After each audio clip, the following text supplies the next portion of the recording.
Tonight on News 5 Live, another parent shares a similar story of her child running away from Stella Maris. Is there a ring involved in fraudulent Belizean visas? A lawsuit against PC Devon McKinn and his godfather, Compal Chester Williams, gets dismissed. And in tonight's episode of Belize on Real, we dive into plastic recycling. These stories and more are coming up at the top of the hour. Stay tuned.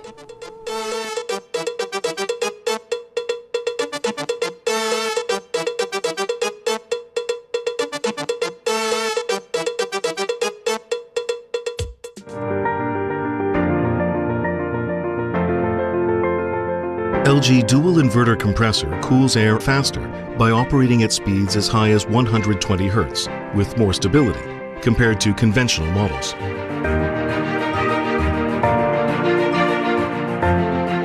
It also saves up to 70% more energy by operating at speeds as low as 10 Hz with more stability.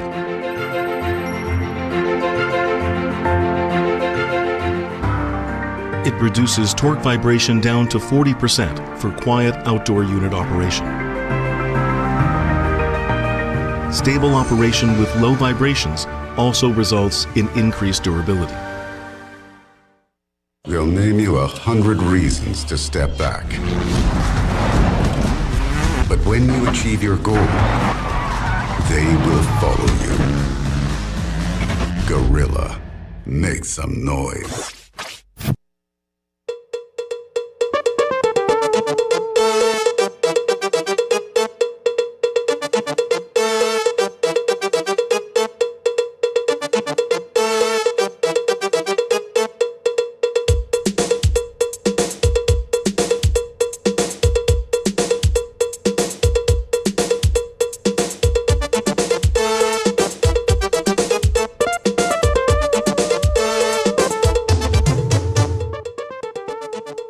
Good evening and welcome to News 5 Live for Thursday, February 6th.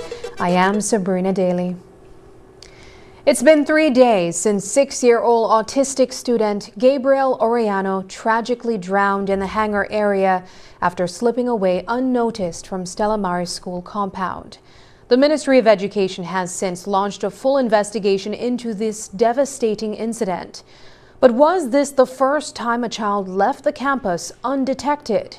A grief-stricken mother of another autistic student at the school has come forward, revealing that just 2 weeks ago, her child also managed to leave the campus unnoticed. She now regrets not speaking out sooner, believing that doing so might have prompted increased security measures and potentially saved Gabriel's life. Tonight, she shares her story, shedding light on the immense challenges the staff at Stella Maris face daily with limited resources. News 5's Paul Lopez brings us this poignant report. News 5 has been closely following the sad story of 6-year-old Gabriel Orellano, an autistic student who unfortunately drowned in the hangar area after leaving the Stella Maris school compound undetected on Monday. Tonight, we hear from a distraught parent of a 5-year-old autistic student at Stella Maris, who reveals that her son also managed to leave the school grounds unnoticed just 2 weeks ago. I did think long and hard about doing this, and I know I did wait a few days, it's like 3 days, to really come out and share my experience. And reason being is because when it comes to having a special needs child, you are always overprotected because the world is very, very mean. They don't understand. And my reason why I didn't speak a little bit earlier is because I just have a fear of my child being neglected or treated bad at school. Selene Williams shared that her son, Skylar Valencio, who is autistic and mute, managed to slip out of the school compound during lunch on that fateful afternoon. He wandered off to the neighboring YWCA property. Why I'm really upset about the situation is because they wouldn't have told us that my child had left the school compound. So what happened was my child left from Stella Maris and went over to YWCA. So there's one fence that divides it, right? So my niece actually goes to YWCA, and at that very moment, it was around the same lunchtime, whereby I guess they're unsupervised. And my child either they state that it was a hole in the fence, that my child went through a hole and went over. So at the same time, my brother-in-law was taking my niece to YWCA, and he heard that they were looking for a child.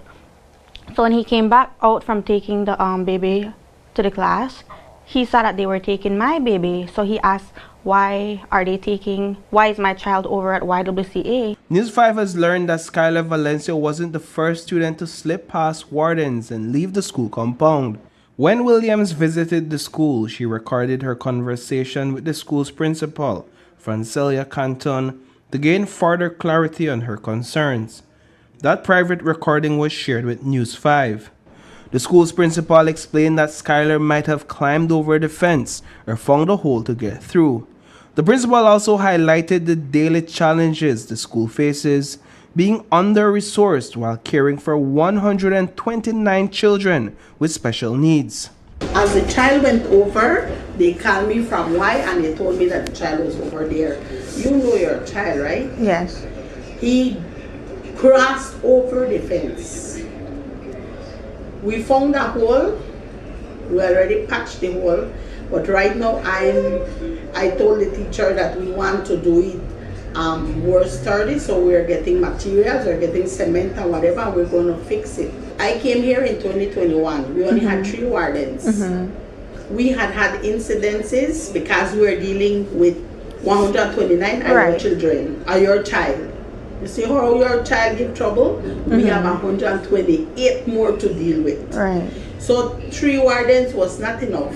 So I called ministry and I requested for 3 more wardens. After a whole year, we got 3 more wardens. So we have 6 that helps us here. And with all that, we don't have enough eyes to watch these children. Thank God nothing happened to your child. As the principal saw the child there, she called me and I sent over for him.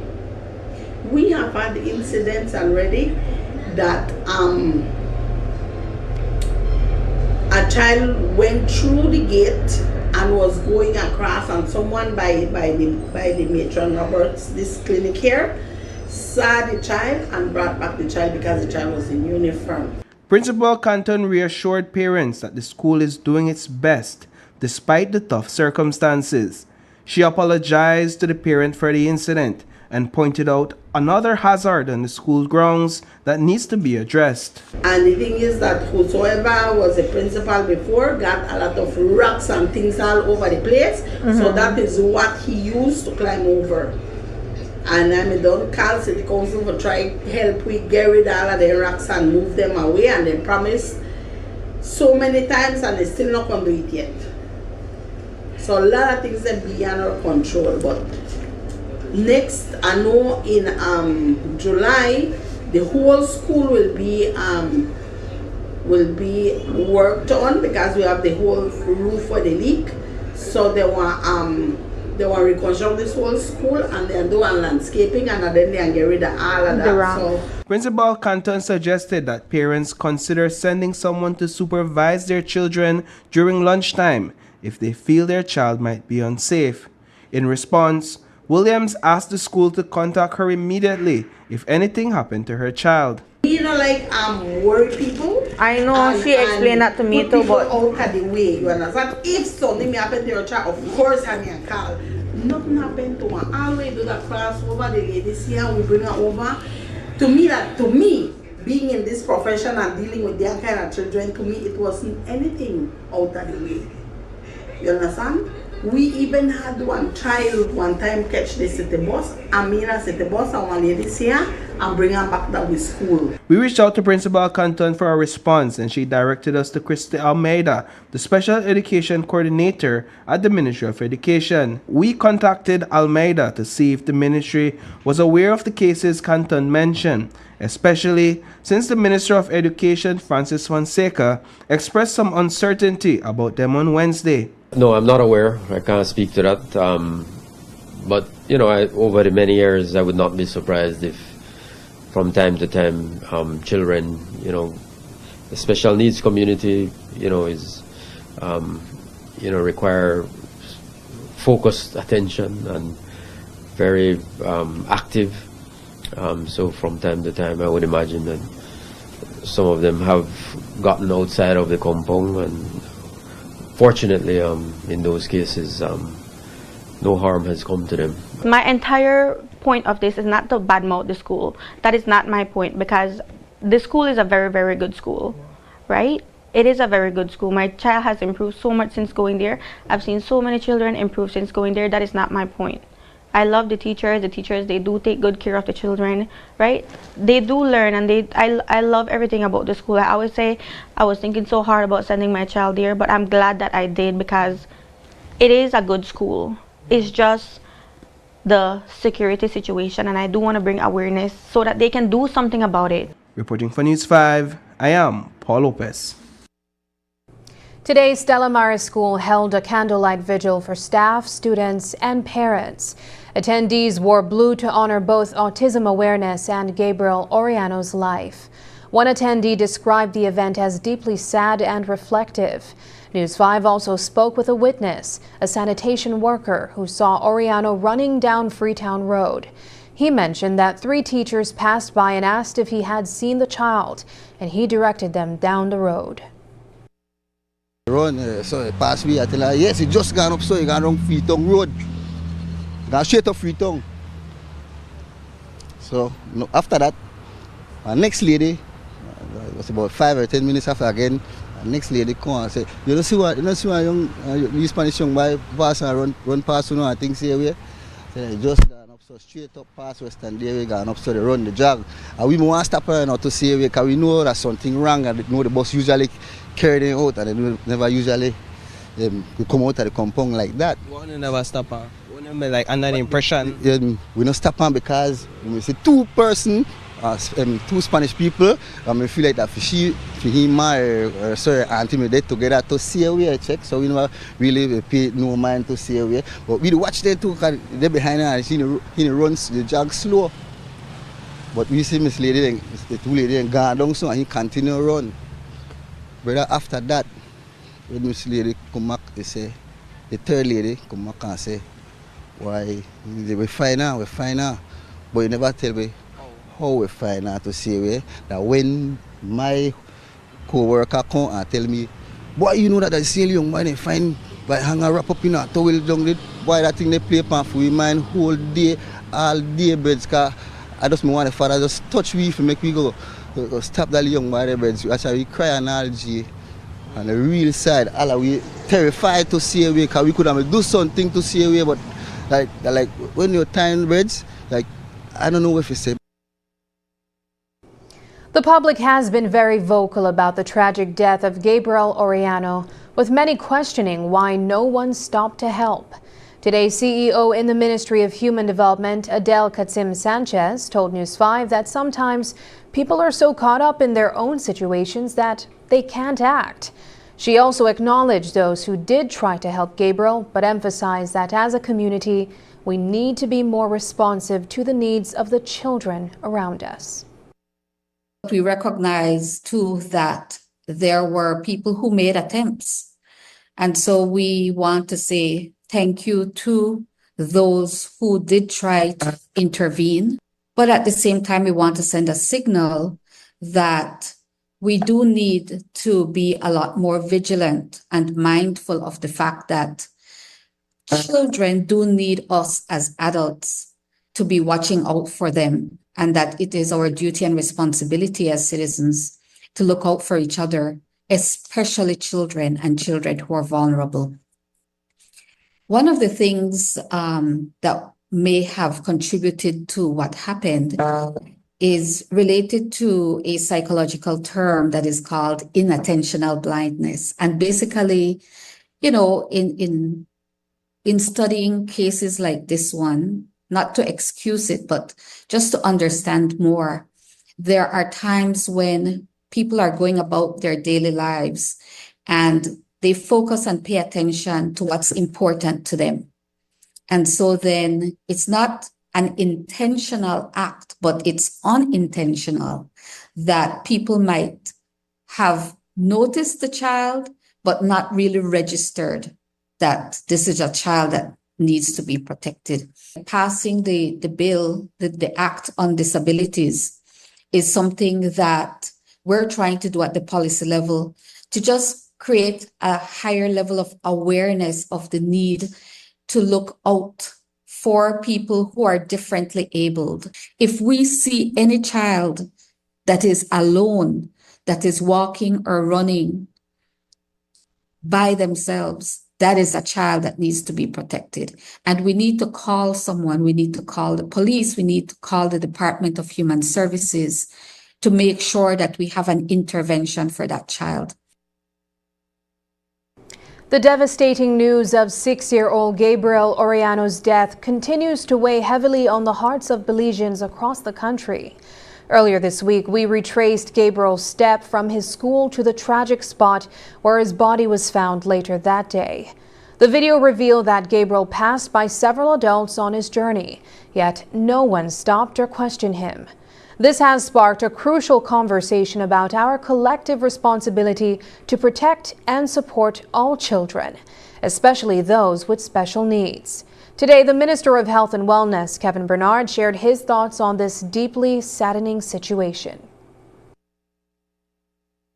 That's a very tough situation. I looked at that video repeatedly in my mind, and I said, I have a nephew, my brother-in-law, son, who is an autistic child, and you know the special care and attention that they need.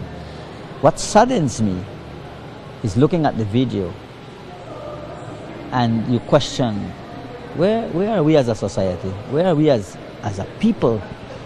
Seeing a child in that uniform, everybody knows the uniform from the students who attend Stella Maris, running down the highway, almost in the middle of the highway, for the most part, vehicles traversing, people on motorcycles, people on bicycles. I actually saw somebody riding a bicycle next to this child all the way out for a good distance.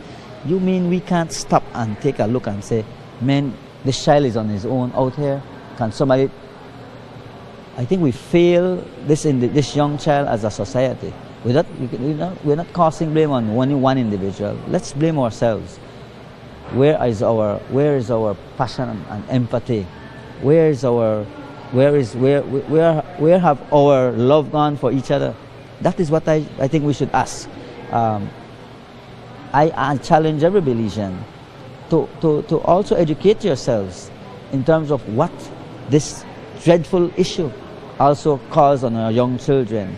It's not just children, but we have a lot of people suffering from autism. Let's educate ourselves and let's offer support where we need to offer support. It's a sad situation that occurred. I'm wearing blue in honor of young Gabriel, but in honor of all those young children who suffer from autism as well, and all those who are suffering from autism. And so I call and I make a plea to our citizens. Let us support each other. Let this incident never occur again. It's a sad situation that occurred, and I hope that it never and ever repeats itself. CEO Katsim Sanchez expressed her disappointment that more people didn't step in to help and highlighted the disability bill and policy aimed at better educating the public. The Minister of Education, Francis Fonseca, also commented on the situation, addressing the lack of response from those along Gabriel's route on Monday afternoon. He urged the public not to judge those who, for various reasons, couldn't assist Gabriel. I've heard people, say, where is your humanity? Where is your community spirit? And again, I want to urge people, let's not be judgmental, right? Question is, what would I do? What would I do? We never know. In circumstances like that, you never quite know what your response will be. Depends what's happening in your life during what you're doing at that time. People have their own problems. They're rushing to reach somewhere. They're focused on what they're doing. And they say, obviously, it would have been fantastic. We would have loved for somebody to intervene and pick up and hold little Pablo and bring him back safely to school. That would have been wonderful and ideal. But I don't want us to judge people. Coming up, was standard procedure followed with patient at Northern Regional Hospital?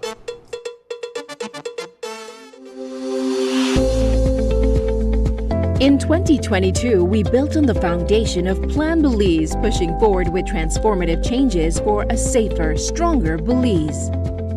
The Visiting Justices program was revived after more than a decade, ensuring prisoner welfare while reinforcing dignity and the possibility of rehabilitation. This initiative, led by our ministry, is reshaping Belize's correctional system with compassion and oversight. The Visiting Justice system creates a live stream of feedback to stakeholders and provides further outlets to safeguard a prisoner's dignity. It is more important than ever that in penal corrections, jails, holding cells, and prisons, that we strengthen the policies and systems that maintain the connection to each inmate's self-respect and human dignity. The Visiting Justice system guarantees institutionalized recognition, acknowledgement, and respect. In prison, if time is the only currency, then respect is the only bank.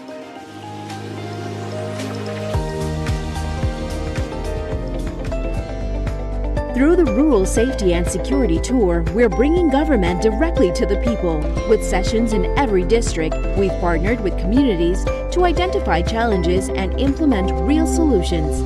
Together, we're bridging the urban-rural divide and ensuring safety for all Belizeans. To strengthen our justice system, we delivered state-of-the-art forensic tools to the National Forensic Science Service.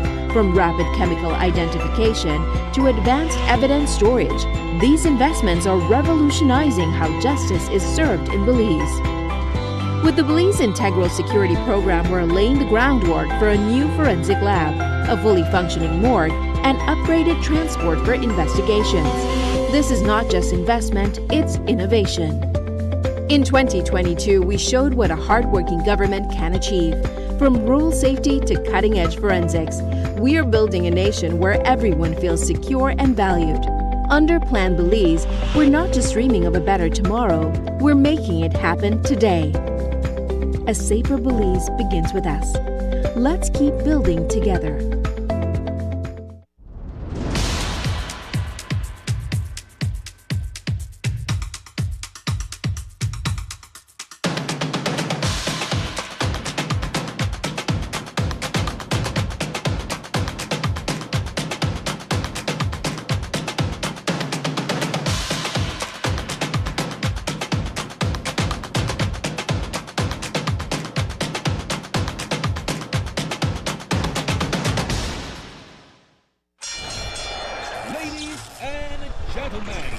This is what you've been waiting for.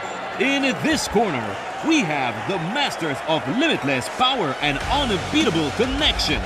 Pioneers of 4G LTE in Belize. It's the undefeated champion, Smart.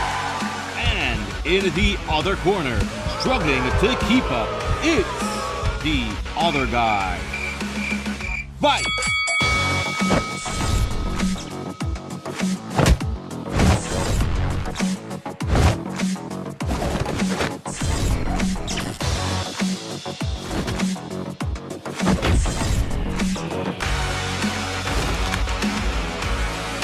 Tired of getting blow after blow from a plan with the other guys? It's time to tap out and join the winning postpaid plan provider. Smart's postpaid plans are a total knockout to the competition, and they have once again powered up their postpaid plans. Sign up for one of Smart's boosted postpaid power plans today and experience the victory of superior service. Smart, bringing people together. The Social Security Board, in collaboration with the Labor Department, takes this opportunity to remind insured persons of the requirements for compensation when on sick leave. Any employee who has worked with an employer for at least 2 months is entitled to 16 working days of sick leave with full pay every year. This is how it works. Upon approval of a sickness or injury benefit claim by SSD, 80% of the employee's weekly insurable earnings is paid as a Social Security benefit, and the difference in the employee's salary is paid by the employer. This is to ensure that the employee does not suffer any loss of wages when ill. After 16 days, compensation for sick leave is paid as a Social Security benefit only. Some conditions apply. This message is brought to you by the Social Security Board and the Labor Department. Social Security Board, safeguarding you, your family, your future. A family from Yo Creek, Orange Walk is left with many unanswered questions after a loved one tragically passed away shortly after returning home from the hospital early Sunday morning. Rolando Garcia was either harmed or had an accident while riding his bicycle in the early hours of Sunday. He was found in a ditch submerged in water and rushed to the Northern Regional Hospital for treatment. Garcia had a gash on his head and received stitches, but his family was shocked to find him back home just a few hours after they were informed he had been taken to the hospital. News 5's Marian Ali brings us more on this puzzling and heartbreaking story. Rolando Garcia left home on Saturday night telling his family he was off to hang out with friends, just like he did every Saturday after work. Tragically, less than 24 hours later, the construction worker was found submerged in a ditch off the road. His family is left with more questions than answers about what happened after he left home and why he was discharged so quickly from the Northern Regional Hospital early Sunday morning. His nephew, Mark Cabrera, shared with News 5 that they were shocked to find Garcia at home on Sunday morning, especially after receiving a call the night before saying he had been taken to the hospital. He told me he was feeling dizzy. His breathing was very labored, and he had trouble breathing. He had very shallow breathing, of course, and he had a lot of noise. You could hear like wheezing exactly when he was breathing. So thereafter, we contacted my aunt as well to come look for him, and we took him inside. I asked him, what had happened, because I saw his head was banded up all over, and it seemed like the gas was here, right? So I asked him, what happened? What happened to you? Did someone hit you? Did you fall? He mentioned he doesn't remember. And it was not even 15 minutes after him being there when he started sort of convulsing, I guess, because he said he wanted to spit. Every time he's spitting, I noticed he's spitting blood. The situation went from bad to worse in no time, Cabrera recounted. His uncle's condition deteriorated rapidly, and before they could rush him back to the hospital, he was already limp and motionless. He mentioned that he wants to go to sleep. He feels tired, so we're speaking, just wait a little longer. My aunt is coming. And so he was speaking to my mom when he started convulsing. Then my mom, when I looked at him, he was already, his eyes was sort of rolling over the place. And same time, my aunt reached like right at the nick of time. We managed to put him in the back of the pickup. We rushed along the way. I was giving him CPR at the back of the pickup. But as soon as we passed, I say around Cuellos, I saw that his eyes rolled back and he became limp. Now that we reached the hospital, I told the doctors, my uncle wasn't there, was just released approximately maybe an hour or 2 hours ago, because we didn't know exactly how long he was there, how long it would take for him to be released. So the doctors, the nurses that came out, they looked at him, they were stunned, right? Because they just had attended to him. So they looked surprised as to, we're bringing him now. Cabrera shared that when he questioned the medical team about why his uncle was released so quickly, they claimed Rosado had discharged himself voluntarily. However, Cabrera revealed that before his uncle passed away, he told him the exact opposite. I was telling them, what happened? My uncle was just here. You guys should have him there, for observation. You should have taken care of him. He had a big gash. At that time, I didn't know how big his cut was, up until when I was giving CPR. His gauze, everything, the band fell off, and that's when I saw it was maybe 4 fingers. I was speaking to the doctor, I guess the one in charge. I asked him, so what had happened? My uncle came, and you guys didn't provide proper due care to my uncle. They just stitched him, and first they had mentioned that he had already been, he released himself. Did he tell you before he died if he walked out voluntarily, or did they release him? He told me that they had released him. Yeah, that's Said what they yeah, released. they released him. Yes. And What are they saying to you they now? mentioned firstly that he released himself, that he decided to go. Whether Garcia left the hospital on his own or was discharged is one of the many questions currently under investigation. Felix Rayburn, the manager of Northern Regional Hospital, is at the center of this inquiry. Can you say at this point whether he voluntarily released or walked out, released himself, or was he released by the hospital? That is also a part of the investigation. Is there anything you can share with us preliminarily at this stage? That we're investigating the issue. And what about first observations that the medical team made when he came in? Again, that's also a part of the investigation. Okay. Can you at least say when you think all of this will be released to the public? It is very dependent on the schedule of the post-mortem examination. Or the scope of the investigation, who all will be interviewed? For the investigation, we normally interview the people who had direct contact with the client, and we also go on the report of the post-mortem examination.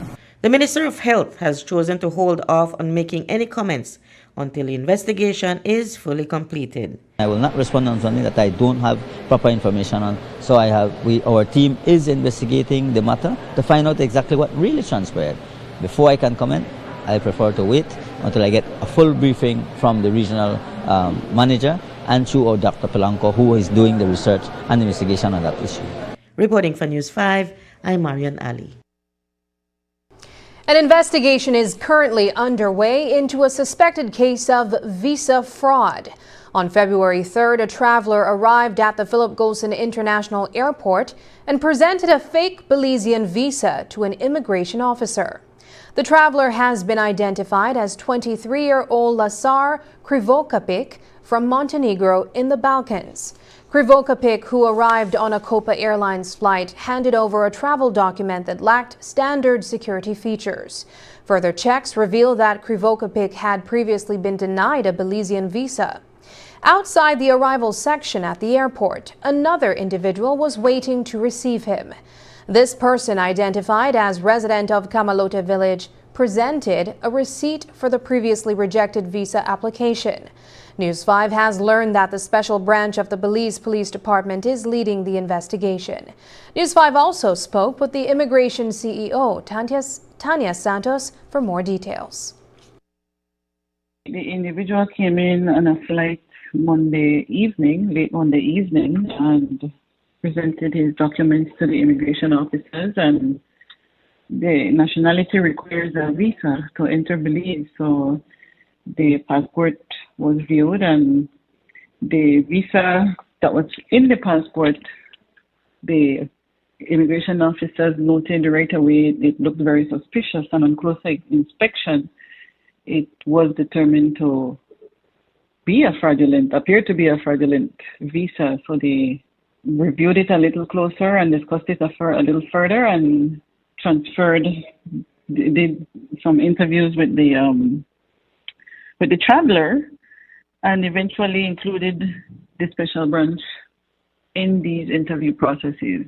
Well, this individual, the traveler, was interviewed and was detained and held for interview and further investigation, but also there were persons outside waiting to pick him up and take him to his destination, but those persons were brought in for questioning as well, and that is when further information was gathered and detainees were held, and it has brought us to where we are today, with charges having been levied and an individual having been arraigned, and the police now dealing with the matter fully. Is there any suspicion perhaps that there may be a ring at work here where fraudulent Belizean visas are concerned, and the manufacturing and the selling perhaps of these documents? Well, there is a concern that it could very well be happening, and I believe where there's one, there'll be more. Where one is encountered, there's quite likely more. And that is why there is a further investigation now being done by the police. They have, like I said, taken over the investigation fully with our support and cooperation, of course. The Belize Immigration Department is investigating an alleged case of visa fraud leading to criminal charges against a Belizean consultant from the Cayo district. The accused, 49-year-old Craig Elliott Martin, who holds dual citizenship in Belize and Jamaica, claims to run his own consulting business in Camalota Village. This morning around 10 a.m., Craig was escorted to the Belize City Magistrates Court on a charge of fabricating a permit. He appeared before a senior magistrate alongside his attorney Orson O.J. Elrington and pleaded not guilty. The allegations state that on January 17, 2025, in Camalota Village, Craig fabricated a document to help Lazar Krivokapic enter Belize without a visa. Head of prosecution Alifa Elrington represented the Crown and requested that Craig surrender all his travel documents due to his dual citizenship. Despite his Jamaican passport being expired for over 20 years, the court granted bail with strict conditions, including surrendering all travel documents and reporting to the Belmopan police station every Friday. Craig's next court date is set for April 4, 2025 in the Belmopan Magistrates Court. After his arraignment, Craig was served with another charge related to aiding in the fabrication of an immigration offense. He pleaded not guilty to this charge as well. Since both charges stem from the same circumstances, his initial bail conditions remained. Craig was able to post bail by late afternoon after surrendering his travel documents and securing Belizean sureties. Attorney O.J. Elrington spoke with the media after the arraignment. He was delivered with two charges, the first being fabrication of a permit, and the second is aiding in the commission of an immigration offense. Of course, it was a odd day since the first charge was levied on him, as you know, Anita, this morning, and then after he had gotten bail from that offense, he was then leveled with another charge, which was the second charge. The police essentially are saying that there was a national from, I can't not remember the name of the country, produced a false visa, and on the premise of that false visa, they have charged my client with the two aforementioned offenses. My client, of course, has maintained his innocence, and he says that he cannot speak of the authenticity of the document, whether or not it is authentic or whether or not it is not authentic, because he was merely a courier. All right, he had no idea of what exactly the documents were or whatsoever. There was no objections to the bail. However, the prosecution just asked for some conditions, considering that Mr. Moore is a dual national. So the prosecution asked that in considering the quantum and in the condition set, that the learned magistrate take those things into consideration. And so the learned magistrate would have ordered him to surrender his travel documents and would have required him to provide two sureties as a part of his bail conditions.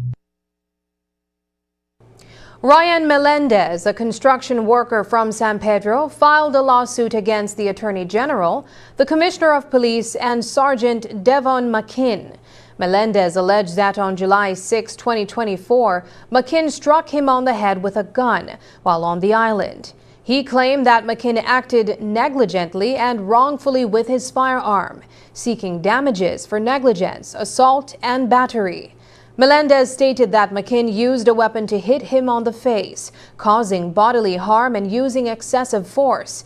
In response, McKinn disputed the allegations, explaining that he was approached by two minors who said they were being chased by armed individuals.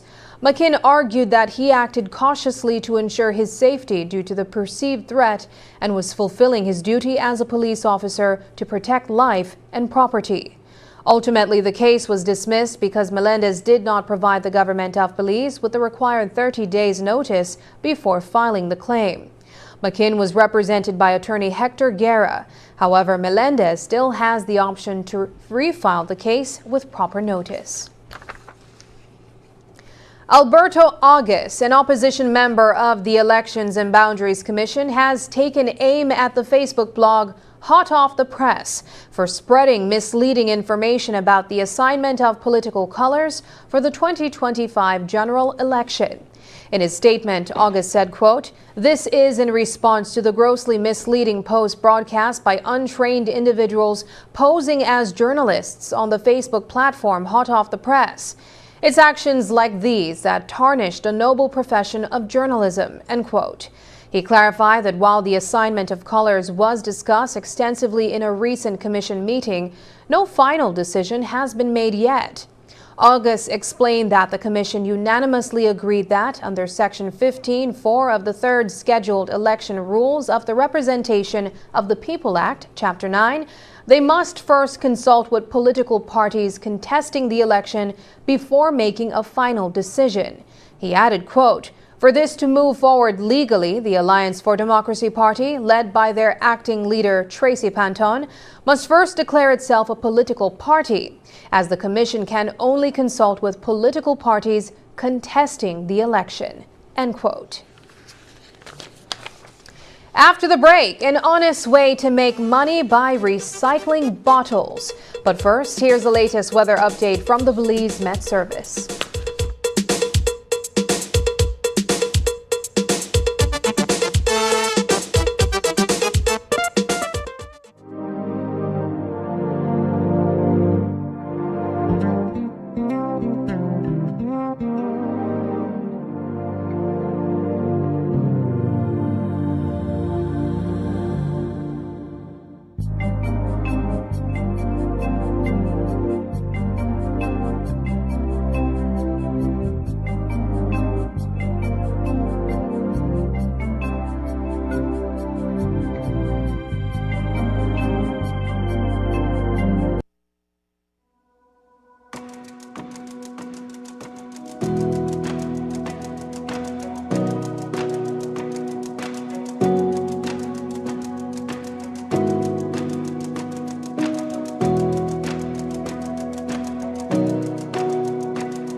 Tourism is the backbone of economic growth and community development.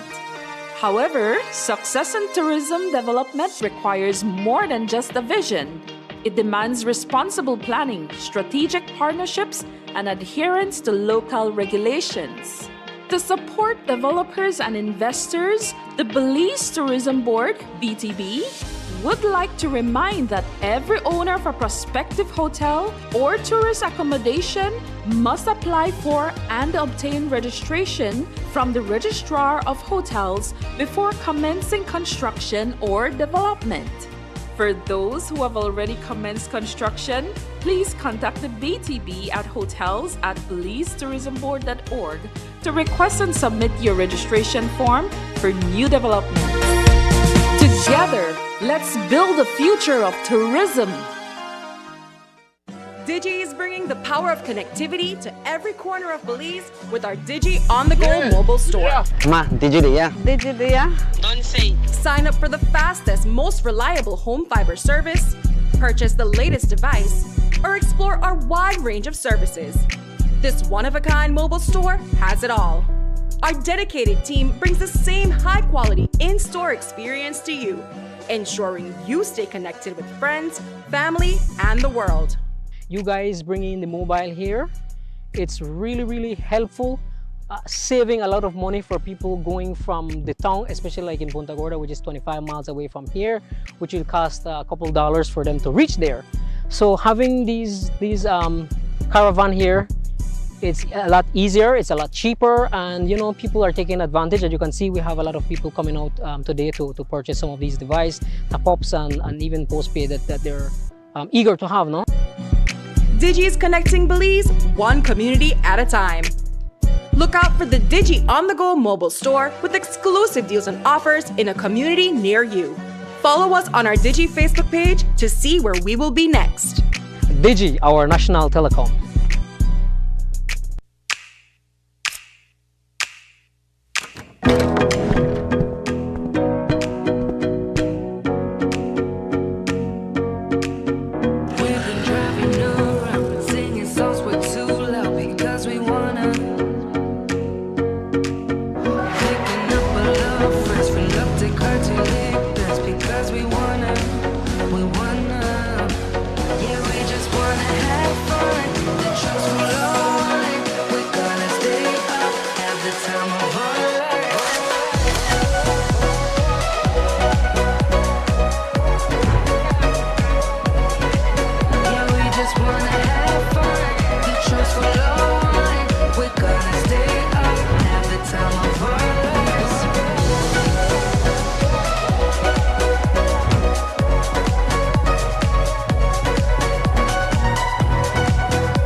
Honda Navi, a partner you can rely on. Benquit, equipment, parts, service. It's time to wake up, move, and feel amazing. Get your heart pumping and your energy flowing with Morning Boost. A fun and dynamic workout show to kickstart your day. Whether you're a beginner or a fitness pro, we've got the moves to keep you motivated. So grab your mat, set your alarm, and let's get moving. Morning Boost, weekdays at 6 a.m., only on Channel 5. Every day, people around the world experience the direct effects of climate change, from more intense natural disasters to prolonged heat waves. This has made green initiatives like recycling a popular way for individuals to contribute to saving the planet. But recycling isn't just about being eco-friendly. In tonight's episode of Belize on Real, News 5's Brittany Gordon discovers how many Belizeans are turning recycling into a way to earn money, while also helping to clean up their country. Here's the story.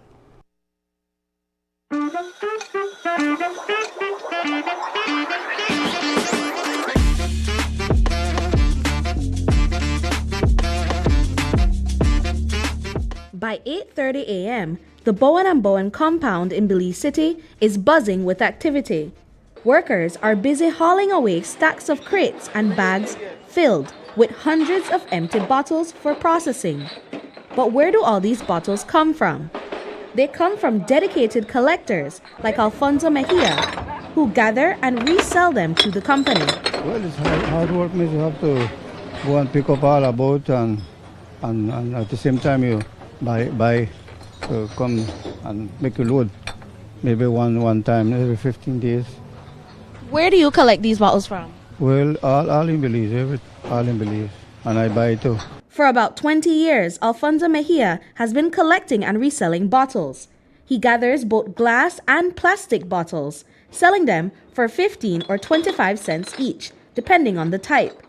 While it's not a fortune, it's enough to keep 65-year-old Mejia coming back, especially as physical labor becomes tougher with age. I cannot work hard anymore like when I was young, so I have to dedicate myself in other things, you know, that, well, it gives you money in instant and you don't work too hard.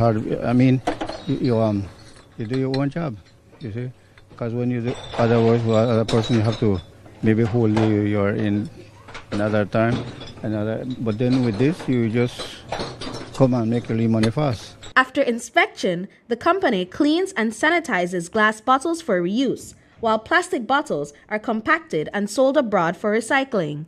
Tricia Thompson, a mother of 3, says the program has been a tremendous help for her family. I was working at the Borough Boom sanitation spot for a while, just watching everybody, and I've noticed that when you bring them to Bowen, you get a little extra more, and it helps me because I have kids and everything, so it just helps my life make life a little more easier. For about 3 years, Tricia Thompson has been selling bottles, and she estimates that she sells over 8,000 bottles every week. Well, what we do, we have to get our crates, and then we have to separate them into each crate by, if they're Coke, it's Coke, Sprite, it's Sprite, and then they count the crates, and then we're going to receive our money. So. And how does that differ from the process for plastic bottles? Plastic, we have to count them off when we're at the work site. Then we bag them off and we come here. We tell them how many bags we have, and sometimes they check them, and then they say how much we have and we pay at the counter. The bottles come from various sources. Mejia collects some himself and buys others, while Thompson gathers hers from work. Another collector, Luis Enrique Lenes, buys his bottles from the government. Today, he brought in a whopping 6,000 bottles. I do a recycling process where the government put in a process. I did 3 miles. We buy it from people with circuit rider, and we pay the government what tariff make we take out them plastic funding. Lenes explains that he sorts and tallies up the bottles, then pays a fee to the collectors and the government. He's been buying bottles this way for over 20 years. It brings me a lot of benefit because from that, I could buy stuff for my kids. For that I proceed to school for day and everything. Every morning, Frederick Neal, a dedicated Bowen & Bowen employee, is on hand to help sellers with the unloading process. He's there bright and early, ensuring everything runs smoothly for the bottle collectors. Well, usually I am out here with my supervisor, talking to people, telling them how to organize the pints, and we usually get the crates for them in the morning, and we bring it out here for them to shuffle, and we just show them what to do. And when is the busiest time of day, and how many people do you estimate that you see during that time? I have to say I've never 150 people every morning, and the busiest time will be from 9:30 to 10:30. Every day is a new adventure for Neil at the site, as he meets a mix of new people and familiar faces. There's always something different happening, keeping his workday interesting and dynamic. It's all kind of thing every time. Sometimes people will bring their pints if someone is in the way. If it's too busy, it will be a hustle. What's your favorite part of doing this kind of work? I like this job because I get to help Belizean people that don't have it like that, and this is an opportunity for them to make a little money. For most people, what happens to a bottle after finishing their drink isn't a big deal, but for some, it's a vital source of income. Well, actually, it's changed my life a lot because I was struggling as a mother, and this just made it much more easier. Brittany Gordon for News 5.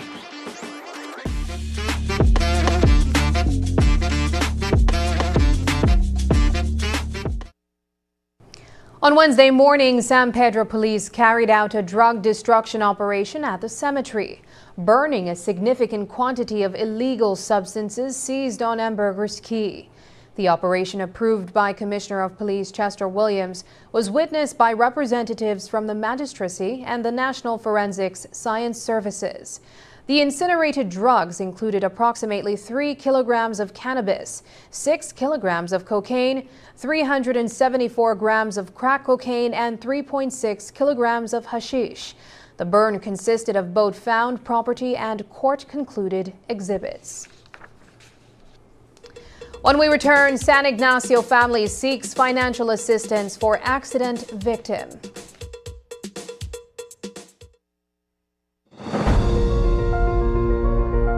In the heart of Belize, where the dawn greets the docks, every ship and every wave tells our story.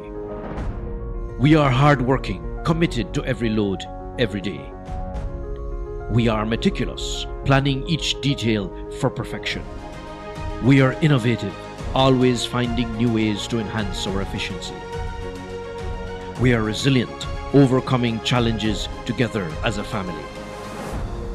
We are the heartbeat of commerce, the strength of this nation. We are the port of Belize. Every ship that docks, every crane that lifts is powered by our spirit. We don't just operate a port, we cultivate a community. We are the port of Belize, proud and strong.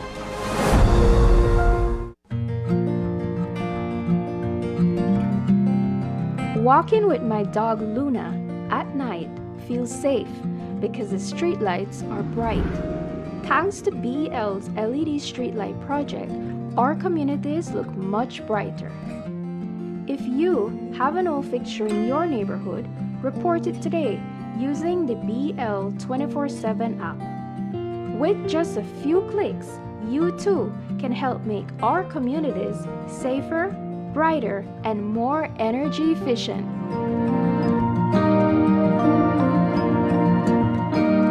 Bringing you a brighter tomorrow.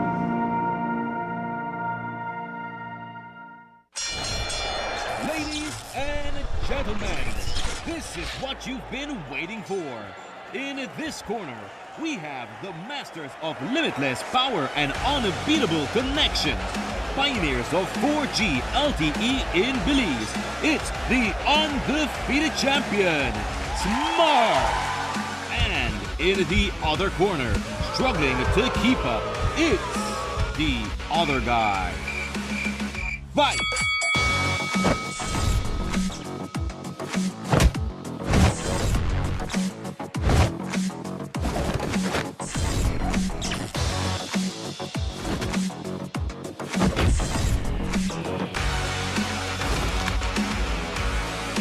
Tired of getting blow after blow from a plan with the other guys? It's time to tap out and join the winning postpaid plan provider. Smart's postpaid plans are a total knockout to the competition, and they have once again powered up their postpaid plans. Sign up for one of Smart's boosted postpaid power plans today and experience the victory of superior service. Smart, bringing people together. This is my first time here. Hopefully it's my last. My dear friends, here we are, all in our true colors.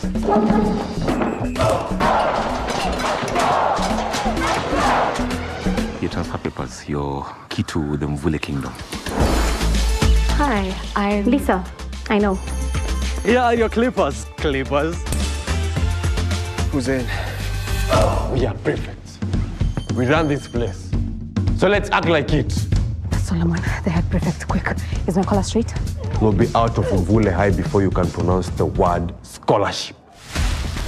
We have a mystery to solve. The only way we can make a difference is if we stick together. When I'm head prefect, each and every student will have a voice. You need to show that news quick, Mvule. I hate this school! Freedom to grow.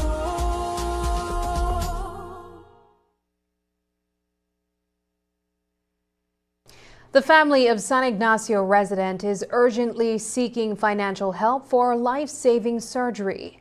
Alfredo Novello shared with News 5 that his son, Josue Novello, was in a traffic accident on Sunday morning while riding his motorcycle home. Josue is now hospitalized at the Western Regional Hospital with a $10,000 surgery scheduled for next week. Unfortunately, his family can't afford the cost. We spoke with his father over the phone to learn more about their situation. It was Saturday night, this past Saturday night. He was at a friend's house in San Ignacio. And it was a little late. His mom was calling him to come home now because his mom noticed it was already about 2 in the morning. And he answered, he said, yeah, he's coming home right now. But then he decided to come home until about almost 3 o'clock in the morning. When so that about 3:30, we got a knock at our door from a police officer in the mobile. But this police officer, he knows us. he's a close member to the family, you know.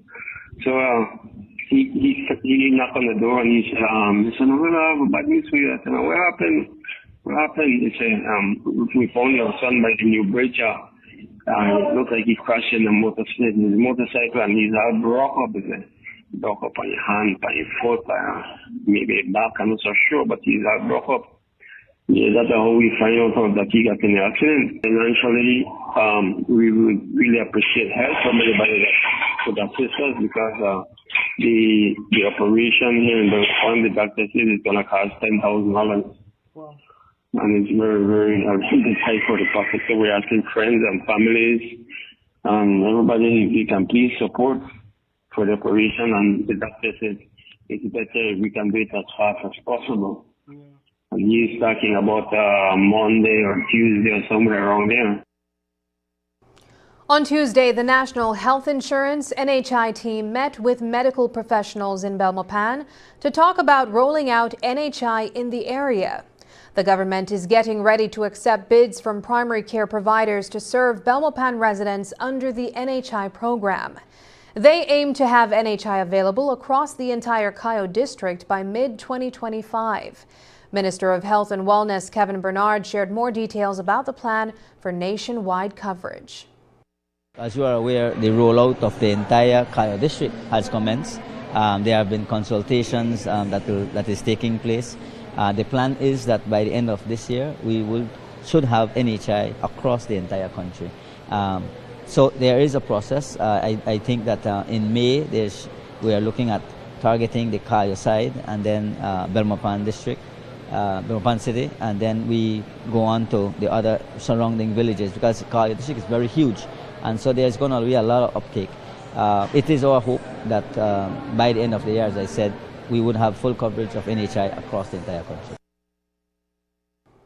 In November, Minister of Health and Wellness Kevin Bernard and Special Envoy for the Development of Families and Children, Rosana Bersenio, met with health officials to discuss Belize's Memorandum of Understanding with Merida's Hospital Horan. The government aims to provide treatment access for juvenile cancer patients in Belize and eventually expand to adult radiotherapy. Minister Bernard shared an update on this important initiative. There was an MOU that had existed, that had expired. We have gone into myself, my CEO, and Dr. Musa, along with the Special Envoy for Families and Children. We visited the Oran Hospital executive team. We wanted to go earlier, but due to their transition, change of presidents, and so the organization management team had some shift. So we had a very successful meeting earlier this year with them. We are at the final stage of renewing that MOU. They are providing support, continuous support services to our children, young children who needs that service. However, we went to speak to them to see how they can assist further with women who needs that service. We haven't been able to sign to that yet, because as they have said as well, they too have to look at the capacity that they can afford. And so with the expansion that they are doing in Merida, then we will be able to sit down back, hopefully by the end of this year or early next year, to look at that support that can come for females. But the ministry is always looking at ways and means how we can continue to support those affected by this very dreadful disease. And so we remain committed to ensure that we continue to build that partnership with the Oran Hospital, but at the same time continue to support these organizations, these local organizations, in being able to have support as well, services for these persons suffering from these illnesses. Recently, there have been reports of a shortage of risperidone in Belize. This medication is crucial for treating psychiatric disorders like schizophrenia because it's both affordable and effective. We spoke with the Minister of Health and Wellness, Kevin Bernard, about the ministry's plan to tackle this shortage. If you're referring to patients suffering from mental illness, there has been some issues, but the ministry continuously try our very best to procure these medications in a timely manner.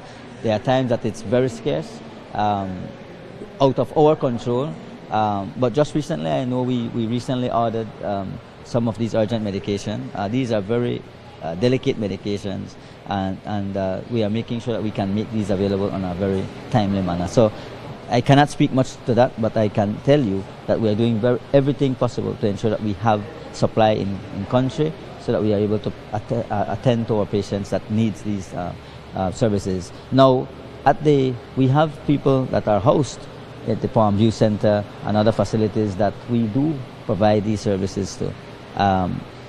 The demand and supply chain sometimes constantly disrupts our medication supplies, and so we have to look around and see how best we can address those things. But let me assure those persons and those families that we're doing our very best to ensure that we have those medication in country, so we could provide to those who need that.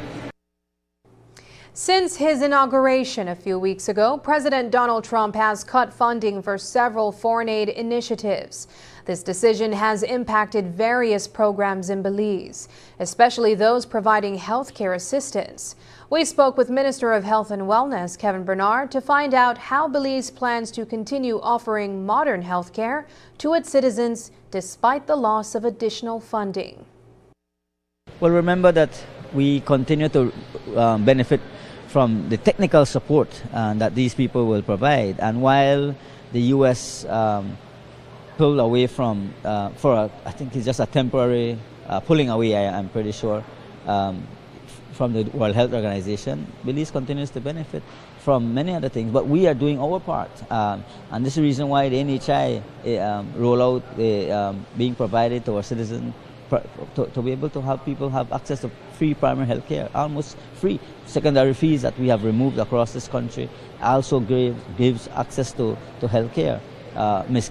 Simplest Barrow mentioned in her message today that we want to see the barriers removed for women to have access to HPV, and it is a fact that we have removed those barriers, and this is the reason why healthcare access is affordable in this country.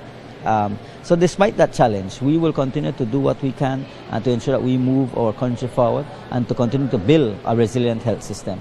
As I said, health system is not just built on the funding, but it's also built on the resilience and the technical support and cooperation we get from other stakeholders like PAHO. They have been very instrumental. We're looking at our strengthening of our strategic plan, our new revised health plan that we are launching very soon. That is the commitment that we have.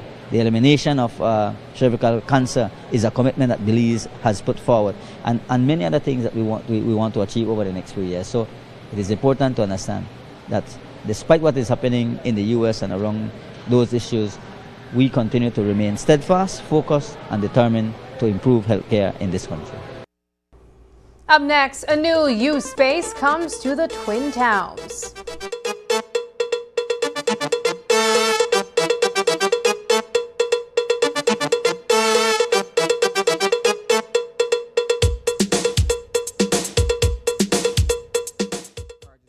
Shop smart for your Samsung devices in Belize and enjoy benefits you won't get anywhere else. When you shop locally for your Samsung, all your devices will be covered by a 1-year local warranty. You won't get that when shopping with the other guys. When in doubt, always look for the Cellular World seal to know you're getting the real deal. Shop with confidence and enjoy your Galaxy knowing that it can be repaired locally at our Samsung Service Center by certified Samsung technicians using original parts and machinery. Even better, enjoy the best LTE experience in Belize knowing that your Samsung devices are compatible with major local carrier networks. Get the ultimate Samsung Galaxy experience only when you shop from authorized Samsung resellers nationwide. Unwrap the joy of crystal clear picture and sound from Iowa, the brand that offers you affordability and exceptional quality. Iowa has a wide range of exceptional products to choose from, such as TVs, speakers, headphones, home appliances, and much more at affordable prices that won't break the bank. Enhance your audio-visual entertainment experience with Iowa, and for your convenience, parts are readily available in country for hassle-free maintenance. You can find Iowa products at your local electronics store countrywide. Choose Iowa, the best in home entertainment and household appliances. Belize, a nation full of promise, beauty, and ambition. As we look to the future, there's a story unfolding that's bringing hope to communities across our country, a story of growth, resilience, and opportunity. The good news? Belize's unemployment rate is declining, and that's something to celebrate. Tune in on February 17th for the second episode of Pocket Plans with Rumil Arana. The Ministry of Sustainable Development and Climate Change is safeguarding Belize's invaluable natural resources by providing the necessary frameworks that will guarantee the sustainable use of our resources. We play a crucial role in regulating sustainable harvesting, use, and management of Belize's resources, which is essential not only for constructing our homes, but also for creating jobs and fostering economic growth in our country. We are ensuring long-term forest management and conservation efforts that will positively impact the environment for sustainable Belize today and for generations to come.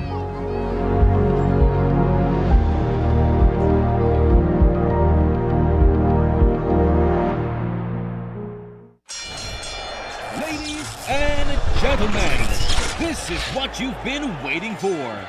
In this corner, we have the masters of limitless power and unbeatable connections. Pioneers of 4G LTE in Belize. It's the undefeated champion, Smart. And in the other corner, struggling to keep up, it's the other guy. Fight!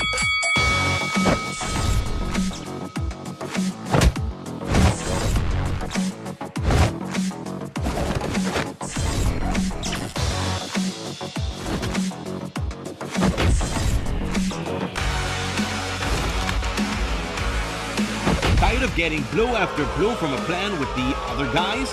It's time to tap out and join the winning postpaid plan provider. Smart's postpaid plans are a total knockout to the competition, and they have once again powered up their postpaid plans. Sign up for one of Smart's boosted postpaid power plans today and experience the victory of superior service. Smart, bringing people together.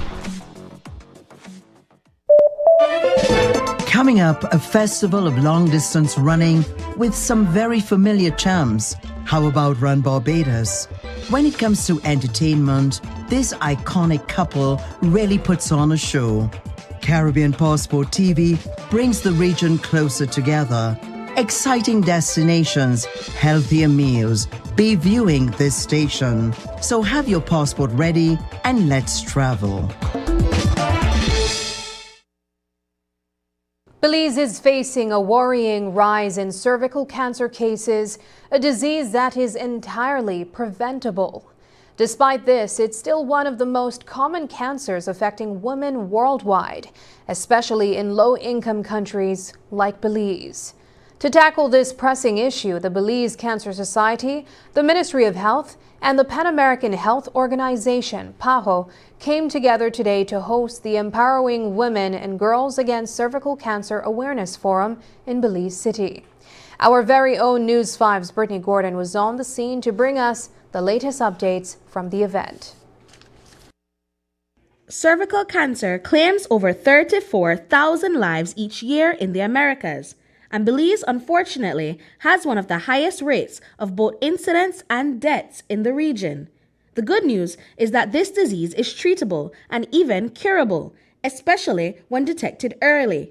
To help combat this serious issue, the Belize Cancer Society hosted a cervical cancer awareness forum today, aiming to educate women on the crucial steps they can take to eliminate cervical cancer in Belize. So today we're hosting the Cervical Cancer Forum, Empowering Women and Girls Against Cervical Cancer.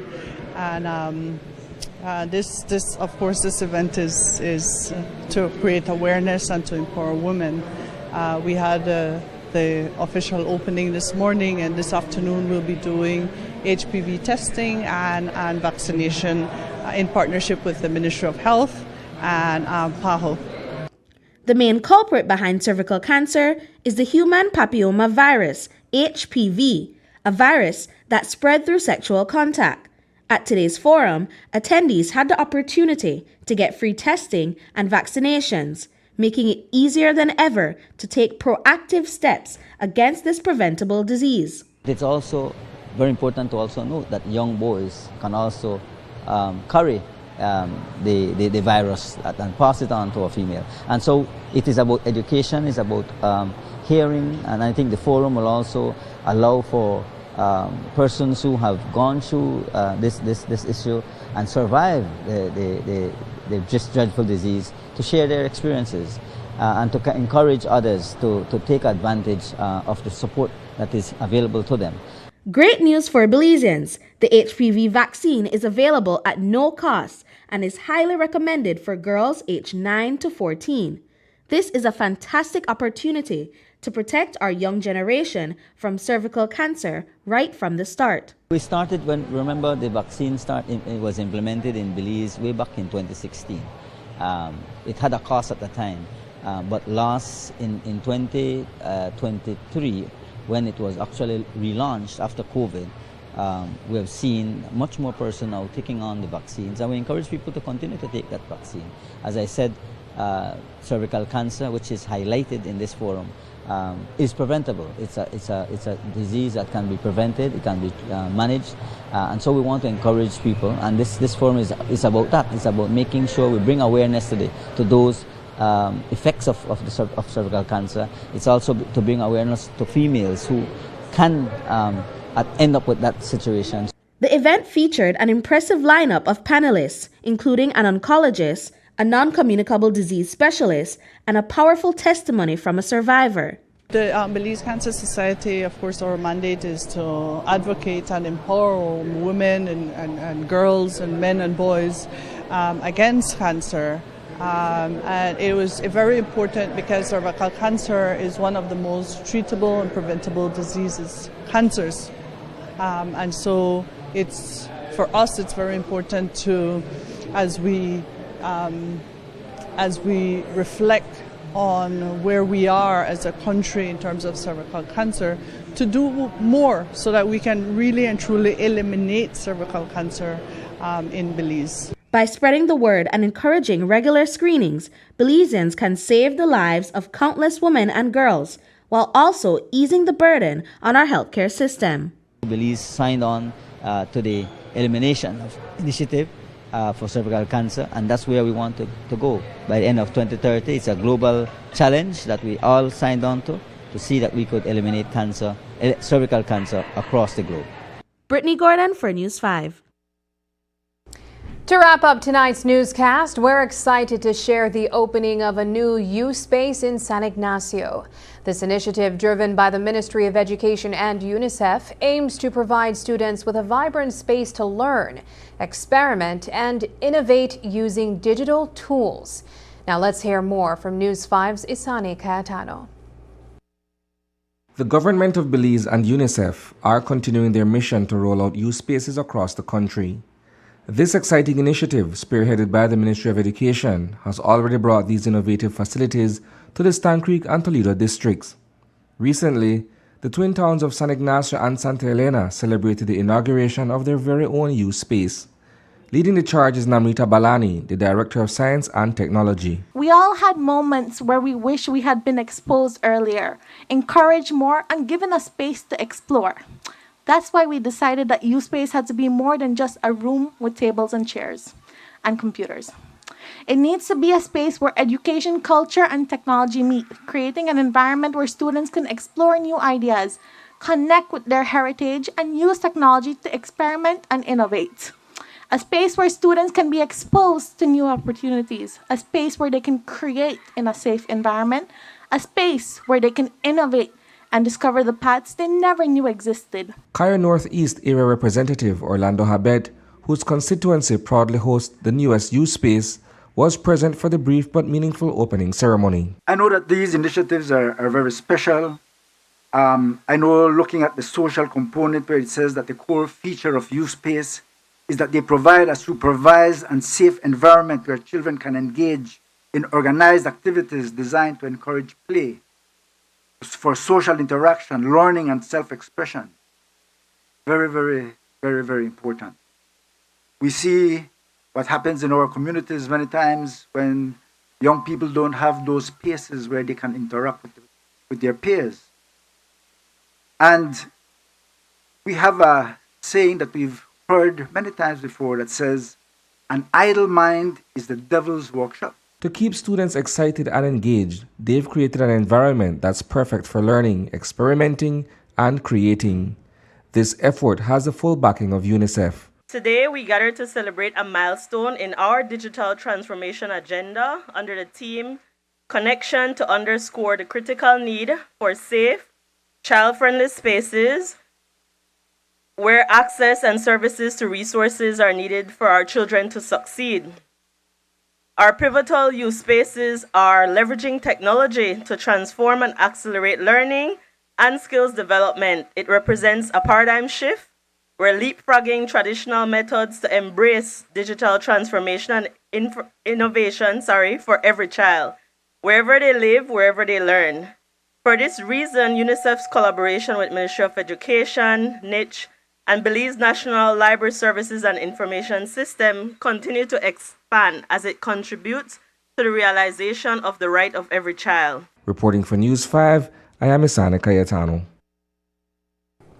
And that's the news. Tonight's broadcast is available at channel5belize.com, on our Facebook, and on YouTube. I'm Sabrina Daly. Thanks for joining us, and from all of us here at News 5, good night.